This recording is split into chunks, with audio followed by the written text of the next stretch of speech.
आप सबका स्वागत है डीपर लाइफ बाइबल चर्च के बाइबल अध्ययन में यीशु मसीह के नाम से। आइए हम अपने आँखों को बंद करें और प्रार्थना में जाए। परमेश्वर पिता, हम तेरा धन्यवाद करते हैं आज के दिन के लिए। धन्यवाद ओ परमेश्वर, तूने हमें बाइबल अध्ययन के लिए इकट्ठा किया है। प्रार्थना करते पवित्र आत्मा, तू हमें सिखा और वचनों के द्वारा तू हमारा मार्गदर्शन कर। प्रार्थना करते परमेश्वर, तेरा वचन हमारे लिए भलाई ही उत्पन्न करेगा यीशु मसीह के नाम से। तू हमें सामर्थ और अनुग्रह दे परमेश्वर, ताकि हम तेरे वचन के आज्ञाकारिता में रहने वाले हो और हर समय हम तुझे प्रसन्न करने वाले हो यीशु मसीह के नाम से। धन्यवाद करते परमेश्वर, तूने हमारी प्रार्थना सुनी।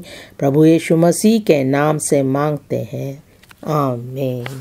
आज हम पढ़ेंगे पहला कुरिन्थियों 3 का पहले वाक्य से 9वें वाक्य तक। पहला कुरिन्थियों 3 अध्याय पहले वाक्य से 9वें वाक्य तक। हे भाइयों, मैं तुमसे इस रीति से बातें ना कर सका जैसे आत्मिक लोगों से, परंतु जैसे शारीरिक लोगों से और उनसे जो मसीह में बालक है। मैंने तुम्हें दूध पिलाया, अन्न ना खिलाया, क्योंकि तुम उसको नहीं खा सकते थे, वरन अब तक भी नहीं खा सकते हो।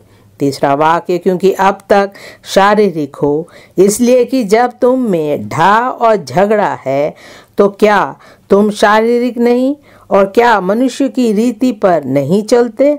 क्योंकि जब एक कहता है मैं पौलुस का हूँ और दूसरा मैं अपोलोस का हूँ, तो क्या तुम मनुष्य नहीं? 5वां वाक्य, और पौलुस क्या है? केवल सेवक, जिनके द्वारा तुमने विश्वास किया, जैसा हर एक को प्रभु ने दिया। मैंने लगाया, अपोलोस ने सींचा, परंतु परमेश्वर ने बढ़ाया।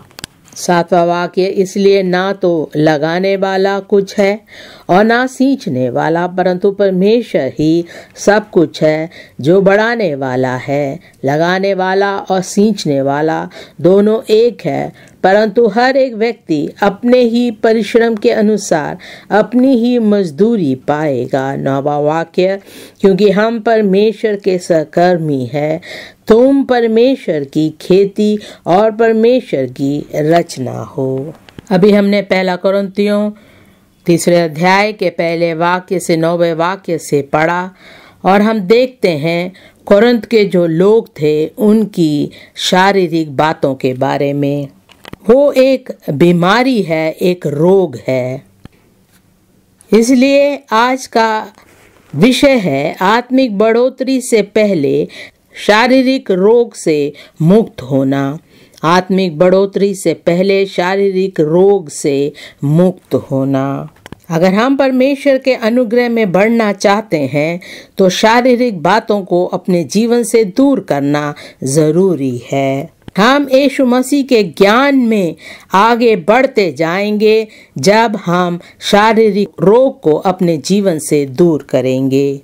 परमेश्वर के वरदानों में, परमेश्वर के अनुग्रह में, परमेश्वर की बातों में हमें बढ़ना है तो शारीरिक बातें दूर करना जरूरी है।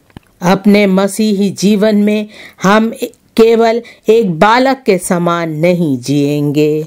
इसी कारण शारीरिक रोग जो एक आत्मिक रोग है उससे हमें मुक्त होना जरूरी है। परमेश्वर के द्वारा हम मुक्ति पा सकते हैं, लेकिन मुक्ति पाने से पहले हमारे दिल में इच्छा होनी चाहिए। तब हमें उस रोग से, शारीरिक रोग से मुक्ति मिलेगी। इसलिए आज का विषय है आत्मिक बढ़ोतरी से पहले शारीरिक रोग से मुक्त होना। इस विषय में 3 भाग है। पहला है कमजोर व्यक्ति में शारीरिक प्राथमिकता। कमजोर व्यक्ति में शारीरिक प्राथमिकता। ये ऐसे लोग हैं जिनका विश्वास कमजोर है, उनका ज्ञान कमजोर है, मसीही जीवन में वो कमजोर है। जिस उद्देश्य के लिए परमेश्वर ने हमें रचा है उस उद्देश्य में भी वो कमजोर होते हैं। दूसरा भाग है निस्वार्थ प्रचारकों और पहरेदारों की बुलाहट, निस्वार्थ प्रचारकों और पहरेदारों की बुलाहट। हम देखते हैं पौलुस, अपोलोस और जो बाकी चेले थे वो परमेश्वर के सुसमाचार का प्रचार करने वाले थे। परमेश्वर ने उन्हें शिक्षक बनाया और वो लोगों के पहरेदार बन गए थे।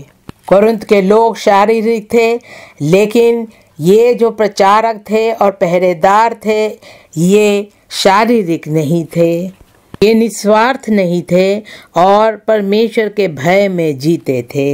ये परमेश्वर के वचनों के अनुसार जीते थे और कोरिन्थ कलीसिया में जब देखते थे कि कुछ गड़बड़ी है, गलतियां हैं, तो एकदम से जाकर के उन्हें सुधारते थे। तीसरा भाग है अटल लगाने वाले और सींचने वालों की जिम्मेदारी। अटल लगाने वाले और सींचने वालों की जिम्मेदारी। पौलुस ने कहा, मैंने लगाया और पौलुस ने सींचा, परंतु परमेश्वर ने बढ़ाया। ये दोनों मिल करके परमेश्वर का कार्य कर रहे थे। एक लगा रहा था और एक सींच रहा था। ये लोग मिल करके लोगों को परमेश्वर के पास लाते थे, उन्हें परमेश्वर के वचनों से सिखाते थे और परमेश्वर उन्हें बढ़ाता गया।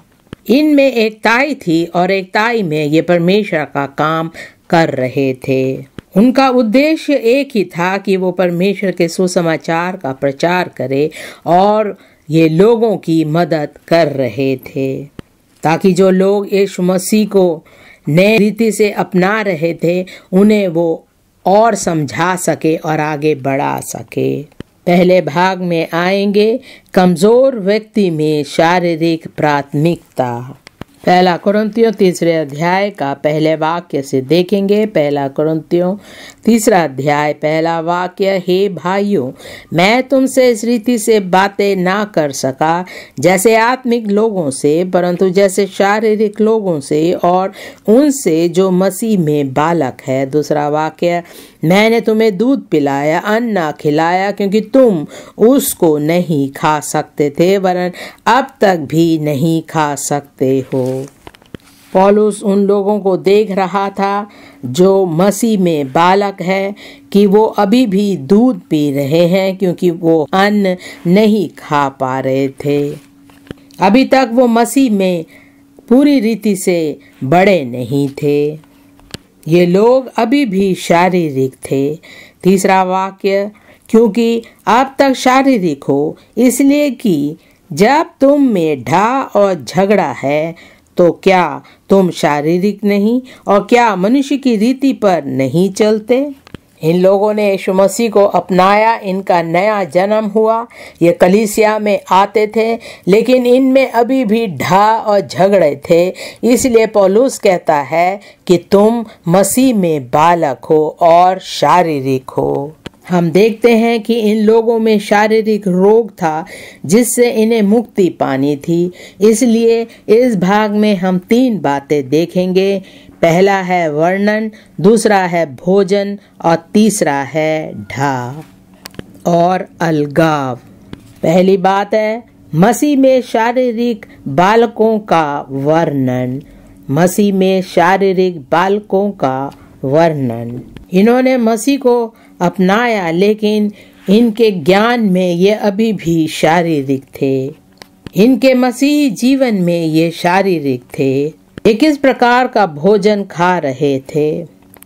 पौलुस ने कहा, मैंने तुम्हें दूध पिलाया है, अन्न नहीं खिलाया, क्योंकि तुम शारीरिक हो और तुम मसीह की बातों को पूरी रीति से नहीं समझ पाए हो।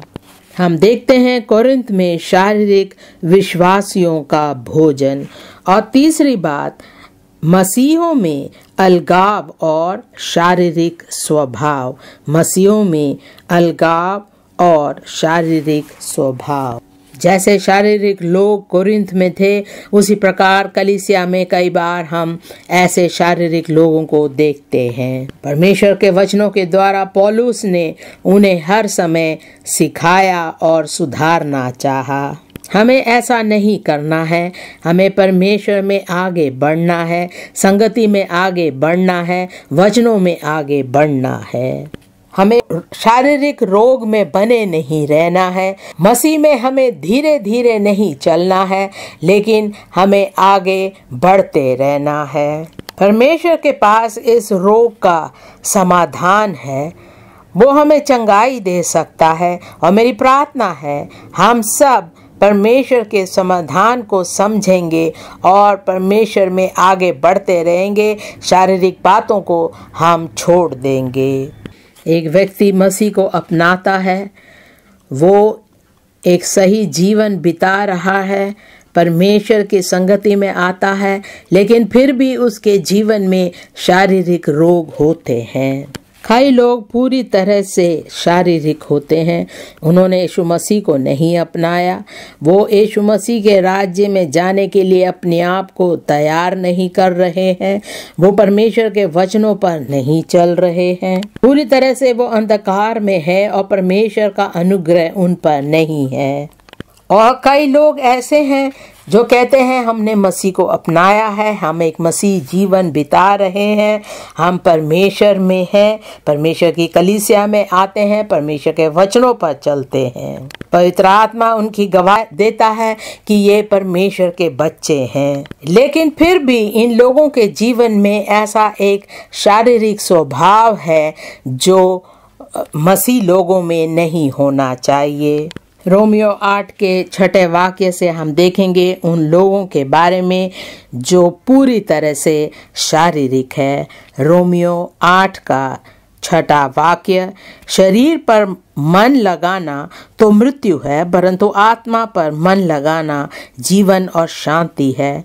क्योंकि शरीर पर मन लगाना तो परमेश्वर से बैर रखना है, क्योंकि ना तो परमेश्वर की व्यवस्था के अधीन है और ना हो सकता है।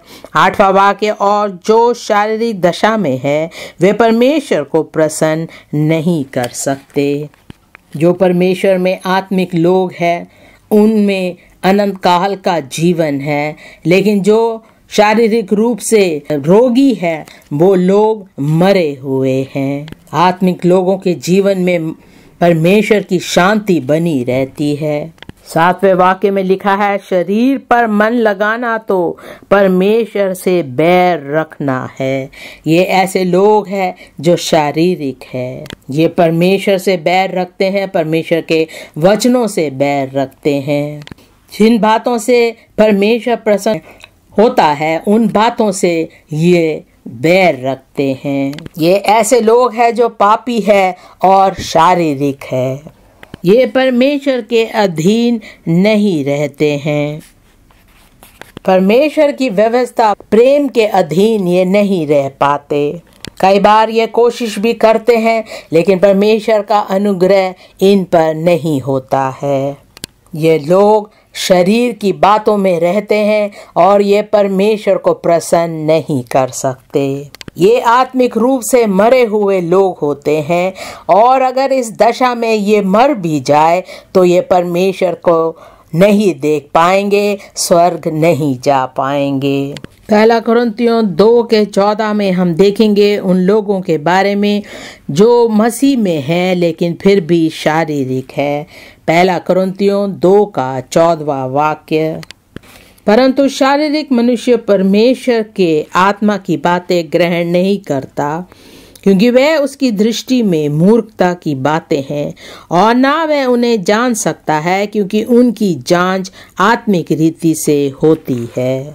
इफिसियों 4 का 14वां वाक्य, इफिसियों 4 का 14वां वाक्य, ताकि हम आगे को बालक ना रहे जो मनुष्यों की ढंग विद्या और चतुराई से, उनके भ्रम की युक्तियों के और उपदेश के हर एक झोंके से उछाले और इधर उधर घुमाए जाते हो। ये ऐसे लोग हैं जिन्होंने परमेश्वर को पूरी तरह से नहीं अपनाया है। यहाँ वहाँ की बातें सुनकर वो हर समय भटकते रहते हैं, वो हर समय इधर उधर जाते हैं, एक स्थान पर स्थिर नहीं रहते। इनमें ज्ञान नहीं है। जब ये पौलुस को सुनते हैं तो कहते हैं सही है, जब पौलुस को सुनते हैं तो कहते हैं इनकी बातें सही है। जो कोई यीशु मसीह का नाम लेता है, बाइबल उठाकर प्रचार करता है, उन सब की बातों को सुनकर वो कहते हैं ये ठीक है। ये परमेश्वर के वचन को पूरी रीति से नहीं जानते हैं, इसी कारण ये यहाँ वहाँ चले जाते हैं। ये शारीरिक लोग हैं। जब उनके जीवन में परेशानियां आती हैं तो वो शारीरिक रूप से उसका समाधान ढूंढते हैं। दूसरा कुरिन्थियों 10 का 3 और 4 वाक्य, दूसरा कुरिन्थियों 10वें अध्याय का 3 और 4 वाक्य। क्योंकि यद्यपि हम शरीर में चलते फिरते हैं तो अभी शरीर के अनुसार नहीं लड़ते, क्योंकि हमारी लड़ाई के हथियार शारीरिक नहीं पर गढ़ों को ढा देने के लिए परमेश्वर के द्वारा सामर्थी है। जो शारीरिक होते हैं वो शारीरिक हथियारों से लड़ाई करते हैं, लेकिन जो परमेश्वर में बने रहते हैं वो परमेश्वर के सामर्थ के द्वारा लड़ते हैं। परमेश्वर के सामर्थ में हो करके वो परेशानियों का सामना करके समाधान ढूंढते हैं। जिन्होंने यीशु मसीह को अपनाया है, पूरी रीति से एक सही जीवन बिता रहे हैं, पवित्र आत्मा के सामर्थ में जी रहे हैं और एक पवित्र जीवन बिता रहे हैं, उनमें परमेश्वर की सामर्थ होती है और परमेश्वर की सामर्थ में हो करके वो आगे बढ़ते हैं। ये शारीरिक नहीं होते और शारीरिक हथियारों का इस्तेमाल नहीं करते। दूसरी बात हम देखते हैं कुरिन्थ में शारीरिक विश्वासियों का भोजन। कुरिन्थ में शारीरिक विश्वासियों का भोजन। 1 कुरिन्थियों 3 का 2 वाक्य, मैंने तुम्हें दूध पिलाया, अन्न ना खिलाया, क्योंकि तुम उसको नहीं खा सकते थे, वरन अब तक भी नहीं खा सकते हो। कुरिन्थ के लोग किस प्रकार का भोजन कर रहे थे? जिस प्रकार का भोजन हम करते हैं उसी प्रकार हमारा जीवन शारीरिक रूप से और आत्मिक रूप से होता है। अगर हम केवल दूध पीने वाले हैं तो हमारी हड्डियां मजबूत नहीं होंगी। हर समय अगर हम दूध पीने वाले हैं और सही भोजन नहीं करते तो हम शारीरिक रूप से और आत्मिक रूप से आगे नहीं बढ़ सकते। कई लोग कलीसिया में होते हैं, कहते हैं हम मसीह है, हम एक मसीही जीवन बिता रहे हैं। जब चंगाई के बारे में प्रचार किया जाता है वो प्रसन्न होते हैं, वचनों से जब सिखाया जाता है वो प्रसन्न होते हैं, और जब सफलता के बारे में सिखाया जाता है वो प्रसन्न होते हैं। लेकिन वो परमेश्वर में सफल होने की बातें नहीं सोचते हैं, लेकिन अपने जीवन में सफल होने की बातें सोचते हैं। वो सोचते हैं किस प्रकार वो परीक्षाओं में विजय पा सके। वो ये नहीं सोचते कि आत्मिक रूप से वो परमेश्वर में कैसे एक विजयी जीवन बिता सके। जब पासवान कहते हैं परमेश्वर तुम्हारी हर इच्छाओं को पूरा करेगा, हर ज़रूरतों को पूरा करेगा, तो ऐसी बातों से वो प्रसन्न होते हैं। लेकिन जब उनसे कहा जाता है कि तुम्हें शुद्ध होना है, एक शुद्धिकरण का जीवन बिताना है, परमेश्वर में आगे बढ़ते रहना है, उन्हें सिखाया जाता है कि वो अपने आप को भूलकर पूरी तरह से परमेश्वर के लिए उन्हें पूरी तरह से समर्पित होना है। अब उन्हें सिखाया जाता है कि सब कुछ परमेश्वर के क्रूस के नीचे रखकर पूरी तरह से अपना जीवन परमेश्वर के लिए समर्पित करे। हमें अपनी इच्छाओं को समर्पित करना है और कहना है परमेश्वर मेरी इच्छा नहीं लेकिन तेरी इच्छा मेरे जीवन में पूरी हो। जब ऐसी बातों का प्रचार किया जाता है तो ये लोग निराश हो जाते हैं और कहते हैं आज मुझे प्रचार इतना सही नहीं लगा। कोई अगर उनसे पूछता है कि क्या आज परमेश्वर के वचन से प्रचार नहीं हुआ था, वो कहते हैं प्रचार तो हुआ था वचनों के द्वारा, लेकिन बहुत ज़्यादा वचन प्रचार में डाल दिया था। ये ऐसे लोग हैं जो अच्छी अच्छी बातें सुनना चाहते हैं, किस प्रकार हमारे जीवन के परेशानियों के पहाड़ों पर हम विजय पा सकते हैं, किस प्रकार परमेश्वर हमें पूंछ नहीं पर सर बनाएगा। ये दूध के समान वचनों को सुनना चाहते हैं, तसल्ली के बारे में जानना चाहते हैं, ये जानना चाहते हैं कि परमेश्वर इन्हें कैसे बहुतायत से आशीष देगा। वो ऐसी बातें नहीं सुनना चाहते कि कोई परमेश्वर से जब दूर हट जाता है, परमेश्वर में आगे नहीं बढ़ता है, तो उसका अंत क्या होगा। अगर तुम में परमेश्वर पर भरोसा है, विश्वास है, तुम परमेश्वर की बातों को सुनना चाहते हो, तब भी तुम केवल दूध ही पी रहे हो। बड़ी बातों को, कठिन बातों को सुनने की तुम में सामर्थ नहीं है। पौलुस उन्हें दूध पिला रहा था, अभी तक उसने उन्हें अन्न नहीं खिलाया, क्योंकि उनमें वो सामर्थ नहीं थी कठिन बातों को सुनने के लिए। अगर आप 20 साल से मसीह हैं, 10 साल से कलीसिया में आ रहे हैं और आज भी आप परमेश्वर के वचनों को पूरी रीति से सुनकर ग्रहण नहीं कर पाते हैं, आप चुनौतियों के बारे में सुनना नहीं चाहते, आपका कलीसिया में क्या कर्तव्य है उन बातों को नहीं सुनना चाहते, कई बार आप प्रार्थना भी नहीं कर पाते लेकिन वचनों से अच्छी अच्छी बातें सुनना चाहते हैं, कई बार आप प्रार्थना भी नहीं कर पाते हैं, केवल परमेश्वर से मांगते रहते हैं। मेरी प्रार्थना है परमेश्वर हमें आगे बढ़ाएगा, वचनों में आगे बढ़ाएगा और हम परमेश्वर की कठिन बातें भी सुनकर उस पर चलने वाले होंगे यीशु मसीह के नाम से। इब्रानियों 5 का 12वें वाक्य से देखेंगे। इब्रानियों 5 का 12वां वाक्य, समय के विचार से तो तुम्हें गुरु हो जाना चाहिए था, तो अभी ये आवश्यक हो गया है कि कोई तुम्हें परमेश्वर के वचनों की आधी शिक्षा फिर से सिखाए। तुम तो ऐसे हो गए हो कि तुम्हें अन्न के बदले अब तक दूध ही चाहिए। 13वां वाक्य, क्योंकि दूध पीने वाले बच्चे को तो धर्म के वचन की पहचान नहीं होती, क्योंकि वह बालक है, पर अन्न सियानों के लिए है, जिनकी ज्ञानेंद्रियां अभ्यास करते करते भले बुरे में भेद करने में निपुण हो गई है। ये ऐसे मसीह लोग हैं जो चुनौतियों का सामना नहीं कर पाते, ये बहुत कमज़ोर होते हैं, कठिनाइयों के दिन में ये निराश हो जाते हैं, क्योंकि ये केवल दूध पीना चाहते हैं, अन्न नहीं खाते हैं।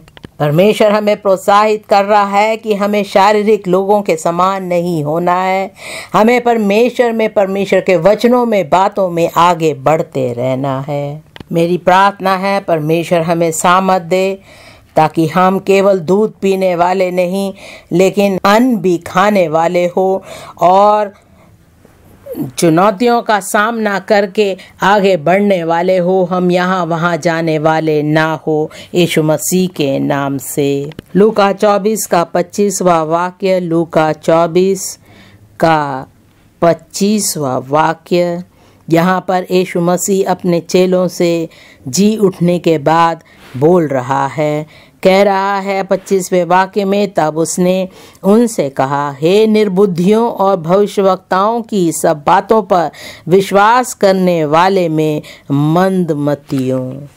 मसीह उनके साथ 3.5 साल तक रहा और उन्हें सिखाता रहा। वो उन्हें कलवरी क्रूस के बारे में सिखाता आ रहा था, छुटकारे के बारे में सिखा रहा था, कलवरी क्रूस पर वो कैसे अपने आप को बलिदान करेगा उसके बारे में सिखाता आ रहा था। पूरे संसार के लिए किस प्रकार वो कलवरी क्रूस पर मारा जाएगा उनके बारे में वो सिखा रहा था। यीशु मसीह ने कहा कि वो मारा जाएगा और तीसरे दिन वो फिर जी उठेगा। अब उसने उन्हें देखा, वो एमाउस पर्वत की ओर जा रहे थे और यीशु मसीह के बारे में बातें कर रहे थे, बहुत दुखी थे। उन्होंने सोचा था कि यीशु मसीह उन्हें रोमियो राज्य से इज़राइलियों को बचा लेगा, इसीलिए यीशु मसीह यहाँ कहता है, हे निर्बुद्धियों। ये कोरिन्थ की कलीसिया के लोगों के समान शारीरिक थे, 1.5 साल तक पौलुस उन्हें परमेश्वर के वचन से सिखाता रहा, लेकिन अभी भी वो शारीरिक थे।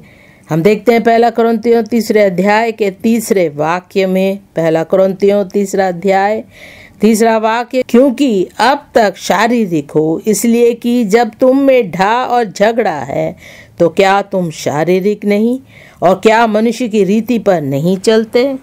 इस भाग में तीसरी बात हम देखते हैं अलगाव और शारीरिक स्वभाव। क्या मसीहों में ऐसा स्वभाव पाया जा सकता है जहाँ पर ढा और झगड़े हैं, अलगाव है, शारीरिक स्वभाव है? हम अपनी कलीसिया की तरफ देखें, क्या ऐसी बातें हमारे जीवन में है, हमारी कलीसिया के सदस्यों के बीच में है? क्या हम कलीसिया में लड़ाई झगड़ा करते हैं? हम एक दूसरे को पसंद नहीं करते, हम कहते हैं कि वो हमारा अगुवा क्यों है। किसी से हम प्रसन्न होते हैं, किसी से नहीं होते हैं। इसी प्रकार हम देखते हैं कोरिन्थ की कलीसिया के विश्वासियों के बीच में भी ढा और झगड़े थे और वो एक दूसरे को प्राथमिकता दे रहे थे। हम सोचे अपनी कलीसिया में हम किस प्रकार एक दूसरे के साथ संबंध रखते हैं। अगर हम किसी को सुधारना चाहते हैं, उससे कहते हैं यहाँ से वहाँ चले जाओ, तो कई बार हम देखते हैं कलीसिया में लोग इन बातों को पसंद नहीं करते। ऐसी बातें कलीसिया में होती है क्योंकि अभी भी हम शारीरिक है। हम कलीसिया में ऐसा नहीं सोचते हैं कि किस प्रकार हम सुसमाचार का प्रचार कर सके। ये नहीं सोचते हैं कि परमेश्वर के राज्य में हम किस प्रकार अविश्वासियों को लेकर के आए। हम केवल कलीसिया में पदवी के बारे में सोचते हैं, उस विषय में हम झगड़ा करते हैं। ये शारीरिक स्वभाव है जो हम कलीसिया के सदस्यों में देखते हैं। हमारी कलीसिया में ऐसा नहीं होना चाहिए। हमारी कलीसिया का नाम डीपर लाइफ बाइबल चर्च है, तो हमें गहराई की बातों को समझना जरूरी है, केवल दूध नहीं पीना है। इसी कारण हमें शारीरिक नहीं होना चाहिए। ढा और झगड़े हमारे बीच में नहीं होनी चाहिए। हमारे बीच में झगड़े और ढा और अलगाव नहीं होना चाहिए। उसके कारण हम बहस करने लगते हैं, हमारे हृदय में घमंड आ जाती है। प्रार्थना है परमेश्वर इस शारीरिक रोग से हमें पूरी तरह से मुक्त करेगा, यीशु मसीह के नाम से। हम दूसरे भाग में आएंगे, निस्वार्थ प्रचारकों और पहरेदारों की बुलाहट। 1 कुरिन्थियों 3 का 4 और 5वां वाक्य। 1 कुरिन्थियों 3 का 4 और 5वां वाक्य। क्योंकि जब एक कहता है मैं पौलुस का हूँ और दूसरा मैं अपोलोस का हूँ, तो क्या तुम मनुष्य नहीं? पौलुस अपोलोस क्या है और पौलुस क्या है? केवल सेवक जिनके द्वारा तुमने विश्वास किया, जैसा हर एक को प्रभु ने दिया। हमें परमेश्वर का धन्यवाद करना चाहिए पौलुस के लिए, अपोलोस के लिए, पतरस के लिए, जिन्होंने परमेश्वर के कार्य को कोरिन्थ में किया। जबकि वो लोग शारीरिक थे, उनमें ढा और झगड़े थे, लेकिन फिर भी वो परमेश्वर के कार्य को करके आगे बढ़ते रहे। ये लोग शारीरिक नहीं थे। हम अपनी कलीसिया में भी देखें कैसे जो नए लोग आते हैं वो शारीरिक होते हैं। उन लोगों की तरफ भी देखे जो परमेश्वर के भवन में परमेश्वर का कार्य कर रहे हैं, जो अगुवे हैं, क्या वो शारीरिक है? इतने सालों से हम कलीसिया में आ रहे हैं, कलीसिया के पासवान हैं, क्या हम अभी भी शारीरिक हैं? क्या हम पदवी के लिए लड़ते झगड़ते हैं? हम देखते हैं पौलुस और अपोलोस किस प्रकार एकताई में होकर के परमेश्वर का कार्य कर रहे थे। कलीसिया में जो कार्य करता है, जो अगुवे हैं, उनके बीच में अगर लड़ाई झगड़ा है तो वो भी फिर शारीरिक बन जाते हैं। अगर ऐसे ढा और झगड़े हमारी कलीसिया में है तो हम में कोई आशा नहीं रही। इसी कारण कलीसिया में जो अगुवे हैं, जो परमेश्वर का कार्य कर रहे हैं, पासवान है, ओवसियर्स है, हमें चाहिए प्रतिदिन हम अपने आप को जांचें और देखें हम में कोई शारीरिक रोग है या नहीं। क्या हम पौलुस के समान, अपोलोस के समान हैं, जिन्होंने एकताई में होकर के परमेश्वर के कार्य को आगे बढ़ाया और लोगों को परमेश्वर में लेकर आए। वो नहीं चाहते थे कि कोरिन्थ की कलीसिया में ऐसी कोई बुरी बात हो, शारीरिक बात हो, इसलिए वो उन्हें हर समय समझाते रहते थे। हमें एक दूसरे के लिए जलन नहीं होना चाहिए। जिस कार्य के लिए परमेश्वर ने लोगों को बुलाया है, उस कार्य पे हमें ध्यान देना चाहिए। अगर परमेश्वर ने आपको प्रचारक होने के लिए बुलाया है, एक सेवक होने के लिए बुलाया है, एक भविष्यवक्ता होने के लिए बुलाया है, तो हमें उस कार्य को पूरी रीति से करना है। परमेश्वर ने आपको एक सुसमाचार का प्रचारक बनाया है, एक पहरेदार बनाया है परमेश्वर की कलीसिया में, तो हमें उस कार्य को पूरे मन से करना चाहिए। हमें परमेश्वर के अधीन, परमेश्वर के अभिषेक के अधीन रहना है और जिस कार्य को परमेश्वर ने हमें दिया है उसे करना है। कलीसिया में हमें किसी भी पदवी के लिए संघर्ष नहीं करना चाहिए। जो कोई काम परमेश्वर हमें देता है उसे हमें पूरे दिल से करना है। परमेश्वर के बुलाहट में हमें समर्पित होना है। यहाँ पर इस भाग में हम 3 बातें देखेंगे। पहला है पौलुस और अपोलोस की दैवीय बुलाहट। पहला तीमुथियुस 2 का 3 वाक्य से हम पढ़ेंगे। पहला तीमुथियुस 2 का 3 वाक्य, ये हमारे उद्धारकर्ता परमेश्वर को अच्छा लगता और भाता भी है, जो ये चाहता है कि सब मनुष्यों का उद्धार हो और वे सत्य को भली भांति पहचान ले, क्योंकि परमेश्वर एक ही है और परमेश्वर और मनुष्यों के बीच में भी एक ही बिछवाई है, अर्थात मसीह यीशु जो मनुष्य है, जिसने अपने आप को सबके छुटकारे के दाम में दे दिया और उसकी गवाही ठीक समय पर दी गई। मैं सच कहता हूँ, झूठ नहीं बोलता कि मैं इसी उद्देश्य से प्रचारक और प्रेरित और अन्य जातियों के लिए विश्वास और सत्य का उपदेशक ठहराया गया। अगर परमेश्वर ने आपको कहीं पासवान के कार्य के लिए रखा हुआ है, तो आप भी कह सकते हैं कि मैं इसी उद्देश्य से प्रचारक और प्रेरित और अन्य जातियों के लिए विश्वास और सत्य का उपदेशक ठहराया गया। मैं किसी बात की चिंता नहीं कर रहा हूँ, क्योंकि मैं संतुष्ट हूँ जिस काम के लिए परमेश्वर ने मुझे रखा है। प्रेरितों के काम 26 का 16वें वाक्य से पढ़ेंगे। प्रेरितों के काम 26वें अध्याय का 16वां वाक्य, परंतु तू उठ, अपने पांव पर खड़ा हो, क्योंकि मैंने तुझे इसलिए दर्शन दिया है कि तुझे उन बातों का भी सेवक और गवाह ठहराऊं जो तूने देखी है, और उनका भी जिनके लिए मैं तुझे दर्शन दूंगा। परमेश्वर ने हमें अपने कार्य के लिए सेवक और गवाह ठहराया है। यहाँ पर यीशु मसीह उससे कह रहा है, मैंने तुझे इसलिए दर्शन दिया है कि तुझे उन बातों का भी सेवक और गवाह ठहराऊं। जो भी कार्य हम कलीसिया में करते हैं, परमेश्वर का एक उद्देश्य है, उसे हमें पूरे दिल से करना है।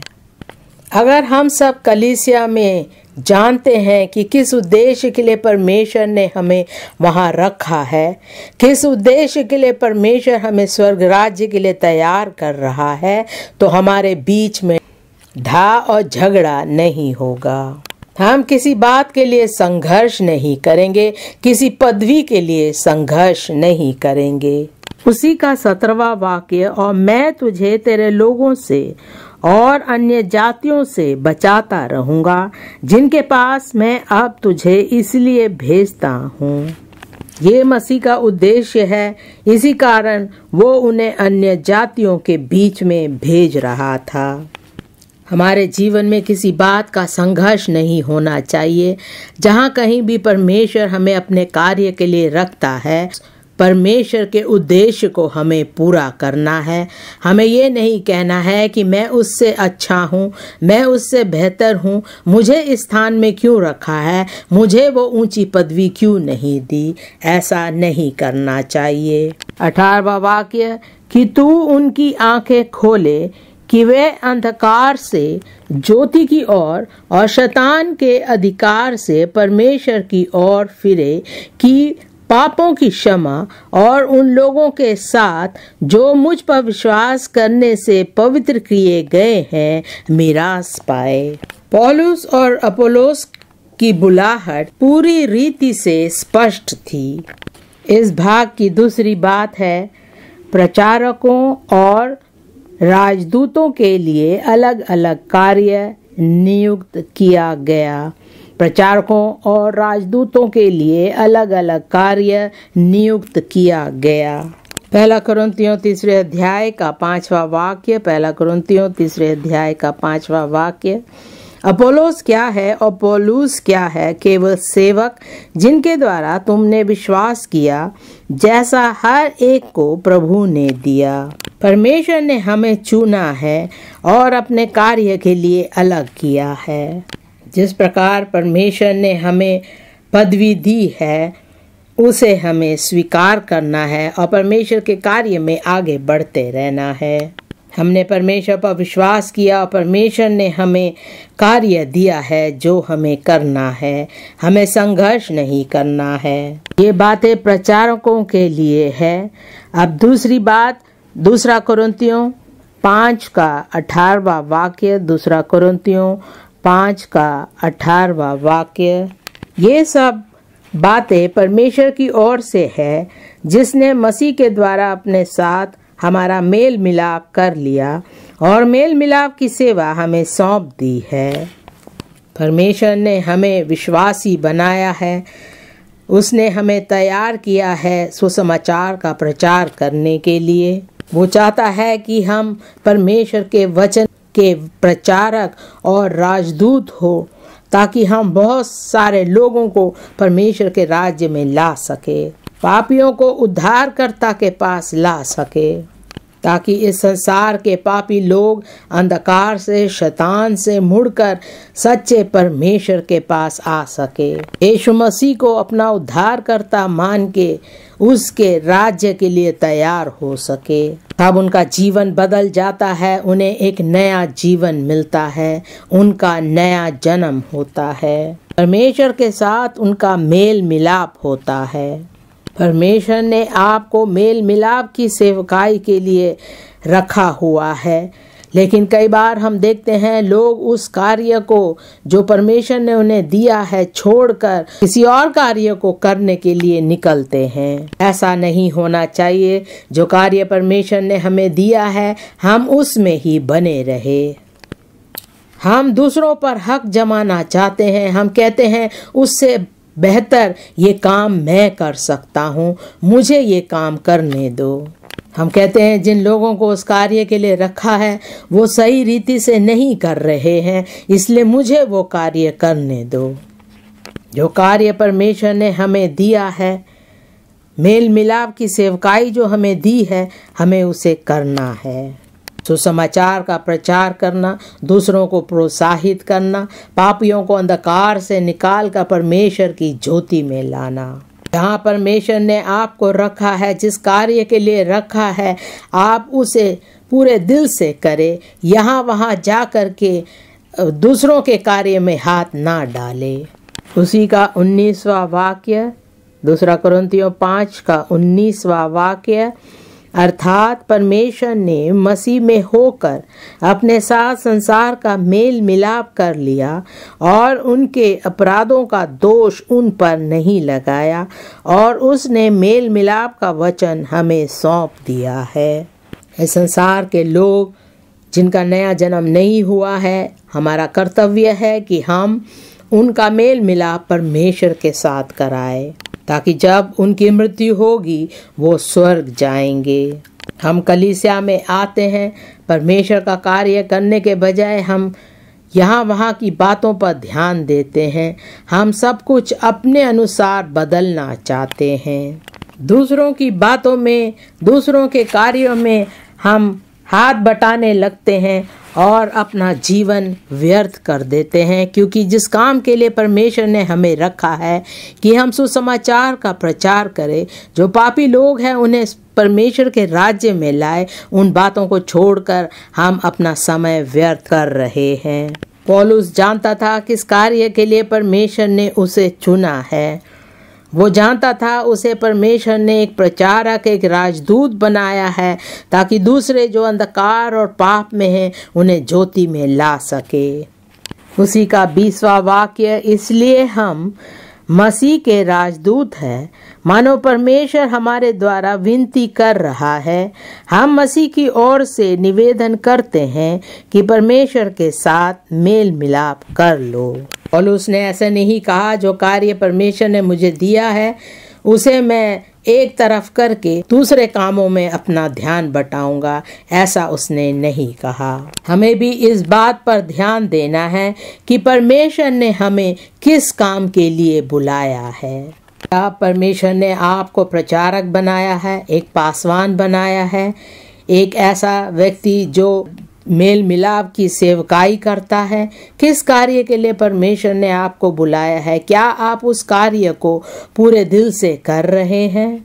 क्या आप उस कार्य में संतुष्ट हैं, या आप कह रहे हैं काश मुझे कोई और काम मिला होता, या मैं किसी ऊंचे पदवी में होता? क्या आप ऐसे कुड़कुड़ा रहे हैं? यहाँ पर पौलुस कह रहा है, हम मसीह की ओर से निवेदन करते हैं कि परमेश्वर के साथ मेल मिलाप कर लो। क्या आप भी इन बातों को प्राथमिकता देते हैं अपने जीवन में? हमें दूर दूर जा कर के पापियों को परमेश्वर का वचन सुनाना है।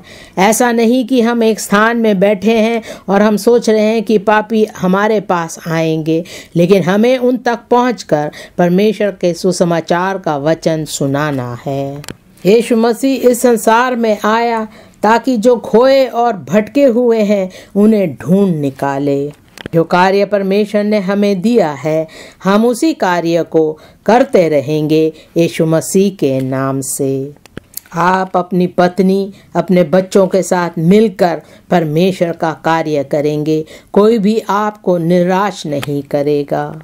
हमें परमेश्वर का वचन सुनाना है ताकि वो लोग बचाए जाए, और जितने उस पर विश्वास करते हैं वो अनंत काल का जीवन पाएंगे।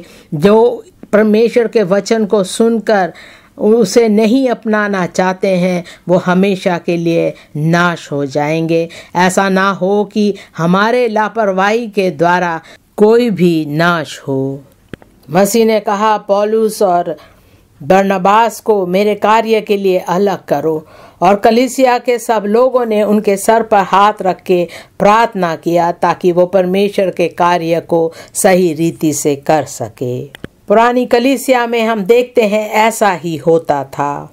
उन्होंने कभी भी किसी को निराश नहीं किया, प्रोत्साहित करके उन्हें परमेश्वर के कार्य के लिए भेजा। जो लोग नाश हो रहे हैं हमें उनकी चिंता करनी चाहिए। ऐसा नहीं कहना है कि आप बहुत दूर चले गए हैं हमसे, हमारे पास आकर के रहो। जो नाश हो रहे हैं उन्हें नाश होने दो, ऐसा हमें नहीं कहना है। ऐसा व्यक्ति एक शारीरिक व्यक्ति है। हम ऐसा नहीं करेंगे यीशु मसीह के नाम से।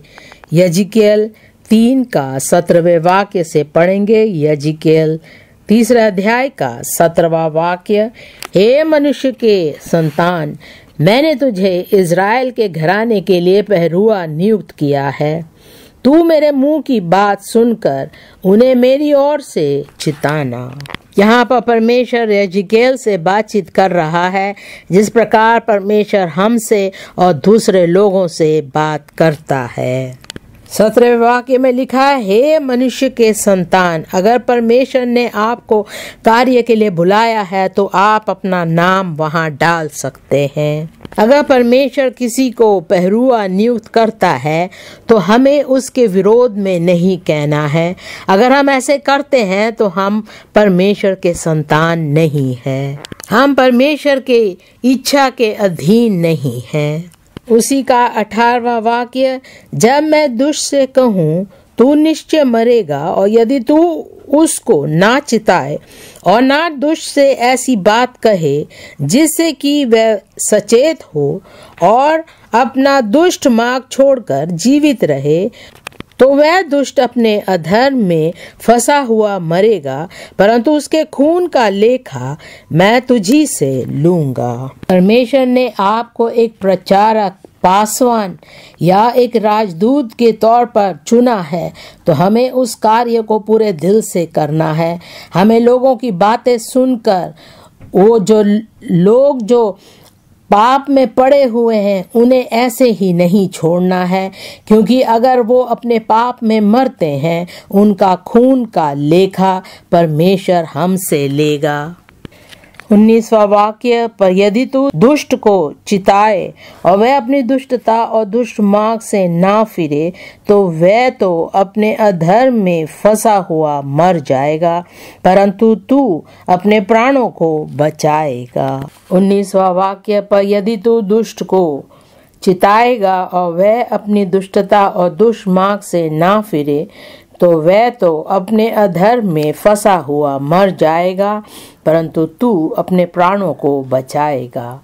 20वां वाक्य, फिर जब धर्मी जन अपने धर्म से फिरकर कुटिल काम करने लगे और मैं उसके सामने ठोकर रखूं, तो वह मर जाएगा, क्योंकि तूने जो उसको नहीं चिताया, इसलिए वह अपने पाप में फंसा हुआ मरेगा, और जो धर्म के कर्म उसने किए हो उनकी सुधि ना ली जाएगी, पर उसके खून का लेखा मैं तुझी से लूंगा। 21वां वाक्य, परंतु यदि तू धर्मी को ऐसा कहकर चिताए कि वह पाप ना करे और वह पाप से बच जाए, तो वह चुनौती को ग्रहण करने के कारण निश्चय जीवित रहेगा और तू अपने प्राण को बचाएगा। इस भाग में तीसरी बात, सामत और अभिषेक के साथ स्पष्ट पुष्टिकरण।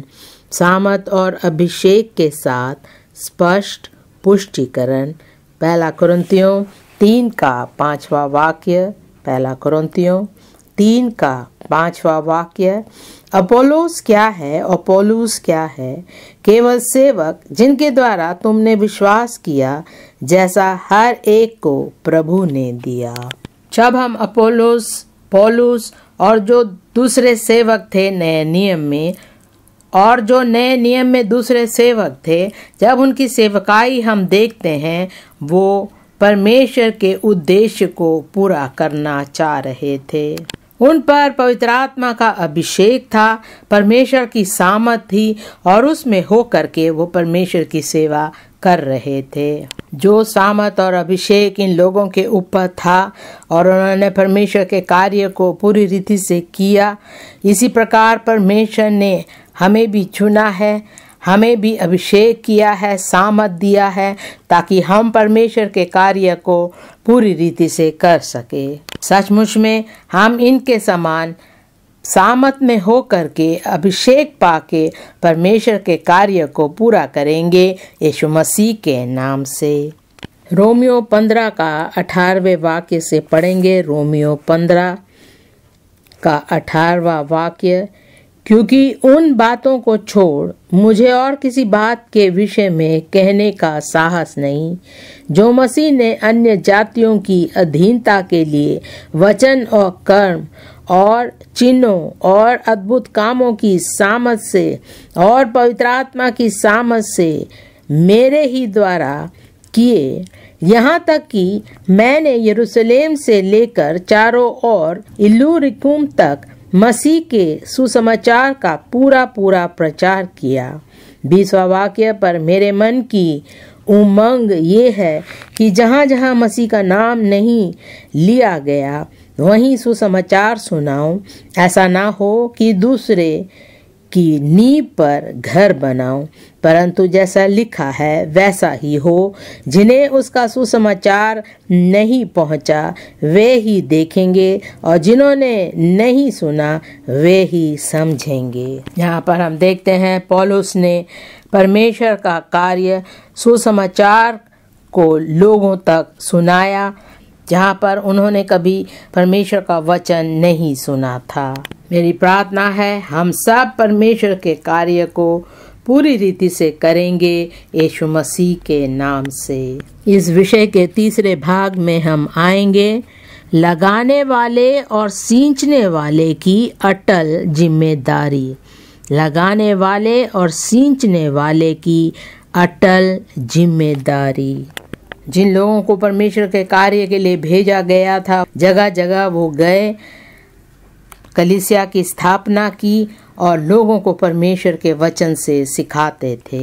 इस भाग की पहली बात, लगाने वाले और सींचने वाले के बीच अविवादित सहयोग। लगाने वाले और सींचने वाले के बीच अविवादित सहयोग। पहला कुरिन्थियों 3 का 6 वाक्य से पढ़ेंगे। पहला कुरिन्थियों 3 का 6 वाक्य, मैंने लगाया, अपोलोस ने सींचा, परंतु परमेश्वर ने बढ़ाया। इसलिए ना तो लगाने वाला कुछ है और ना सींचने वाला, परंतु परमेश्वर ही सब कुछ है जो बढ़ाने वाला है। 8वां वाक्य, लगाने वाला और सींचने वाला दोनों एक है, परंतु हम एक व्यक्ति अपने ही परिश्रम के अनुसार अपनी ही मजदूरी पाएगा। क्योंकि हम परमेश्वर के सहकर्मी हैं, तुम परमेश्वर की खेती और परमेश्वर की रचना हो। पौलुस कलीसिया की स्थापना करके दूसरों के हाथ कलीसिया छोड़कर यहाँ वहाँ जाता था ताकि और कलीसियाओं का स्थापना कर सके। जिन लोगों को वो वहाँ रखता था वो सींचने वाले लोग हैं, जो परमेश्वर के वचन से लोगों को सिखाते थे और उनका जीवन सही होता था। हमें परमेश्वर का कार्य करना है। हमें एक ही जगह पे नहीं बैठे रहना है, जगह जगह जा करके सुसमाचार का प्रचार करके कलीसियाओं की स्थापना करनी है। हमें चाहिए कि हम बार बार कलीसियाओं में जाए और देखें कि वो कैसे परमेश्वर में आगे बढ़ रहे हैं। जहाँ कहीं भी वो गलत है हमें उन्हें सुधारना है। पौलुस जगह जगह गया और बहुत सी कलीसियाओं का स्थापना किया। अपोलोस बहुत ही अच्छा एक शिक्षक था जो लोगों को परमेश्वर के वचन से सिखाता था। जो कलीसिया की स्थापना करता है हमें उसकी बड़ाई नहीं करनी है, लेकिन परमेश्वर की बड़ाई करनी है जो उसे आगे बढ़ाता है। उनके बीच में कोई ढा और झगड़ा नहीं था, क्योंकि वो एक साथ मिल करके परमेश्वर के कार्य को कर रहे थे और उनका उद्देश्य था कि बहुत से लोग स्वर्ग राज्य में जा सके। दूसरा कुरिन्थियों 6 का 1 और 2 वाक्य। दूसरा कुरिन्थियों 6 का 1 वाक्य, हम जो परमेश्वर के सहकर्मी हैं यह भी समझाते हैं कि उसका अनुग्रह जो तुम पर हुआ उसे व्यर्थ ना जाने दो, क्योंकि वह तो कहता है, अपनी प्रसन्नता के समय मैंने तेरी सुन ली और उद्धार के दिन मैंने तेरी सहायता की। देखो अभी वह प्रसन्नता का समय है, देखो अभी वह उद्धार का दिन है। उनकी सेवकाई एक थी, उनका प्रेम एक था, उनका उद्देश्य एक ही था कि लोग अपने पापों को छोड़कर यीशु मसीह को अपना सके।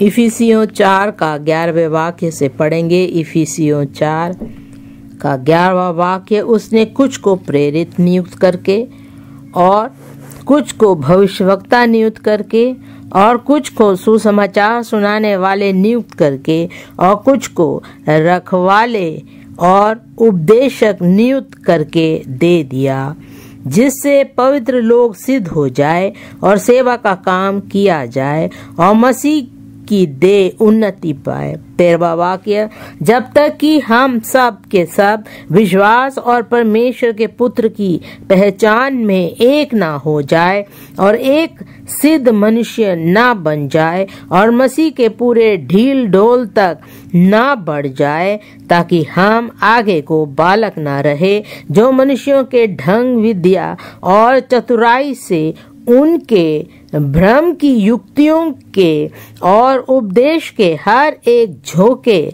से उछाले और इधर उधर घुमाए जाते हो।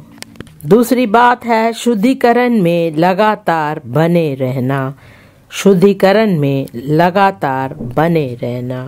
जब हम पौधा लगाते हैं, उसके साथ हम देखते हैं घास फूस भी बढ़ने लगता है और हमें उन्हें निकालना, उस पौधे को शुद्ध करना जरूरी है।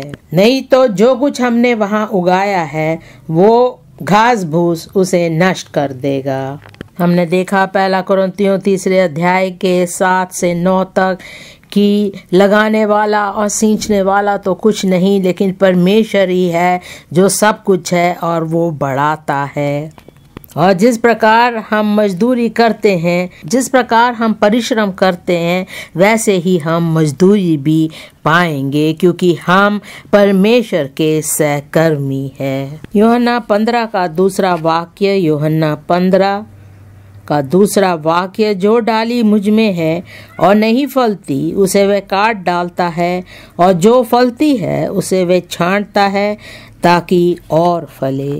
इसीलिए कलीसिया में सुधार लाना, शुद्धिकरण लाना बहुत जरूरी है। इसी कारण कलीसिया आगे बढ़ेगी और सिद्ध होगी। 1 थिस्सलुनीकियों 3 का 10वां वाक्य, 1 थिस्सलुनीकियों 3 का 10वां वाक्य, हम रात दिन बहुत ही प्रार्थना करते रहते हैं कि तुम्हारा मुंह देखे और तुम्हारे विश्वास की घटी पूरी करे। इस भाग की तीसरी बात है कार्य में अचूक संगति और भागीदारी। कार्य में अचूक संगति और भागीदारी 1 कुरिन्थियों 3 का 6 से 10वें वाक्य तक हम देखेंगे। 6ठे वाक्य से हमने देखा किस प्रकार वो एकताई में होकर के परमेश्वर का कार्य कर रहे थे। उनका एक ही उद्देश्य था कि बहुतों को परमेश्वर के पास ला सके। हमें परमेश्वर का कार्य एकताई में करना है, मिलजुल के करना है। हमें एक दूसरे को नीचा नहीं दिखाना है, हमें संघर्ष नहीं करना है। हमें ये जानना है कि जो भी कार्य हम करते हैं, हम कुछ नहीं, लेकिन परमेश्वर ही सब कुछ है और वो ही बढ़ाने वाला है। अगर कलीसिया में एकताई नहीं तो हम शारीरिक है। जो भी कार्य हम करते हैं उसकी मजदूरी हमें मिलेगी। मेरी प्रार्थना है हम सब अपनी अपनी मजदूरी पाएंगे यीशु मसीह के नाम से। मेरी प्रार्थना है हम सब कलीसिया में परमेश्वर के कार्य के बढ़ोतरी के लिए परिश्रम करेंगे यीशु मसीह के नाम से। लिखा है हम परमेश्वर के सहकर्मी हैं। परमेश्वर हमारा मालिक है। हमें परमेश्वर के साथ मिलकर के कार्य करना है। हम 10वां वाक्य देखेंगे। परमेश्वर के उस अनुग्रह के अनुसार जो मुझे दिया गया, मैंने बुद्धिमान राज मिस्त्री के समान नींव डाली और दूसरा उस पर रद्दा रखता है, परंतु हर एक मनुष्य चौकस रहे कि वह कैसा रद्दा रखता है। जिस प्रकार परमेश्वर ने हमें सिखाया है, अपने वचनों के द्वारा हमारी अगुवाई करता है, उसी प्रकार हमें परमेश्वर का भवन बनाना है। उसी प्रकार हमें परमेश्वर के राज्य में बहुतों को लाना है। मेरी प्रार्थना है परमेश्वर हमारी सहायता करेगा यीशु मसीह के नाम से। परमेश्वर हमें सामर्थ और अनुग्रह देगा उसके कार्य करने के लिए। वो हमें पूरी तरह से शुद्ध करेगा, नम्र करेगा, ताकि हम पूरी नम्रताई से, दीनता से हम परमेश्वर के कार्य को कर सके। जो कुछ हम करते सारी महिमा आदर हम परमेश्वर को दे। जब हम पूरे दिल से परमेश्वर का कार्य करेंगे, परमेश्वर के कार्य में हम उन्नति देखेंगे, सफलता देखेंगे यीशु मसीह के नाम से। हमें परमेश्वर के कार्य को ऐसा करना है, अगर मसीह आज भी आ जाए वो हमें कार्य करते हुए देखेगा। आइए हम खड़े हो जाए और प्रार्थना करें।